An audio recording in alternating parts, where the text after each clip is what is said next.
ধন্যবাদ। আজকে যারা আমাদের আন্তর্জাতিক বন দিবস পালন এবং ইফতার মাহফিলে এসেছিলেন, শুধু আবুধাবি, আজমান, শারজাহ থেকে, তাদের সবাইকে ধন্যবাদ।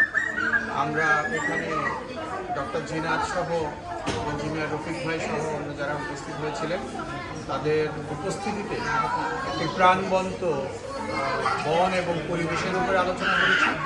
আমরা সুন্দরবনকে তুলে ধরেছি। মানুষ হিসাবে এই রমজানে মানুষের দায়িত্ব হচ্ছে আল্লাহর খলিফা হিসেবে কাজ করা। সেই দায়িত্ব পালন করতে যে বন ও পরিবেশ রক্ষাও মুসলমানদের জন্য একটি মৌলিক। তাহলে রমজানে আমরা রোজার মাহাত্ম্য, রমজানের গুরুত্ব সেটা সম্পর্কে আলোচনা করেছি বন এবং পরিবেশ আমাদের জীবনে কী ভূমিকা রাখতে পারে এবং মানুষ হিসেবে আমাদের সেটা রক্ষার দায়িত্বটা কীভাবে আমরা পালন করি। তো এই পালনের মাধ্যমেই আমরা ভালো মুসলমান হতে পারি, ভালো মুত্তাকি। আগামী দিনে এনআরবি খুলনা অতীতের মতো গত 15 বছর যেভাবে অনুষ্ঠান করে গেছে, আগামী দিনে আরও সুন্দর অনুষ্ঠান করবে। সামনে স্বাধীনতা দিবস রয়েছে এবং ঈদ আসছে। সবাইকে অগ্রিম ঈদের শুভেচ্ছা এবং স্বাধীনতা দিবসের শুভেচ্ছা জানিয়ে আবারও সবাইকে অনেক অনেক ধন্যবাদ জানিয়ে, বিশেষ করে আমাদের মাহবুব ভাই, প্রিয়াঙ্কা ভাবি, সে শুধু থেকে এসেছেন, তাদেরকেও আন্তরিক ধন্যবাদ জানাচ্ছি এবং আজকের মতো এখানে শেষ করছি।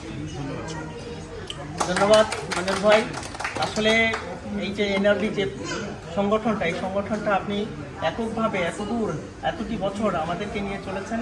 সেই জন্য আমাদের খুলনা বিভাগের যে 10টা জেলা, সেই 10টা জেলার মানুষকে আপনি সবাইকে ঐক্যবদ্ধ করতে পেরেছেন এই সংগঠনের মাধ্যমে, প্রবাসী মানুষ। সেই জন্য আমরা অবশ্যই গর্বিত, আমরা কৃতজ্ঞ আপনার প্রতি এবং এনআরবি সংগঠনের প্রতি। এবং দীর্ঘদিন এই পথ চলার পথে আপনার সাথে যারা সহযোগিতায় ছিল তাদের প্রতি আমরা কৃতজ্ঞতা জানাচ্ছি। আর এই ধরনের অনুষ্ঠান আপনি অত্যন্ত সফল সার্থকভাবে করে চলেছেন, সেই জন্য আপনাকে অনেক ধন্যবাদ।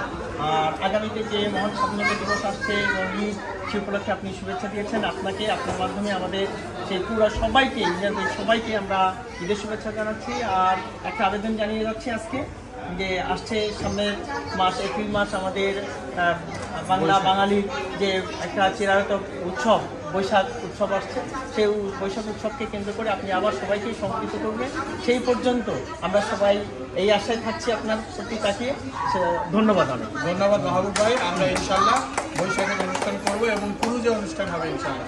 আগে থেকেই বললাম, আপনারা সবাই গান, কবিতা যে যা পারেন এগুলো করে প্র্যাকটিস করে আসলেন, বাচ্চাদেরকেও করে নিয়ে আসবেন, যাতে করে আমরা ওইখানে একটু এনজয় করতে পারি বিষয়টা।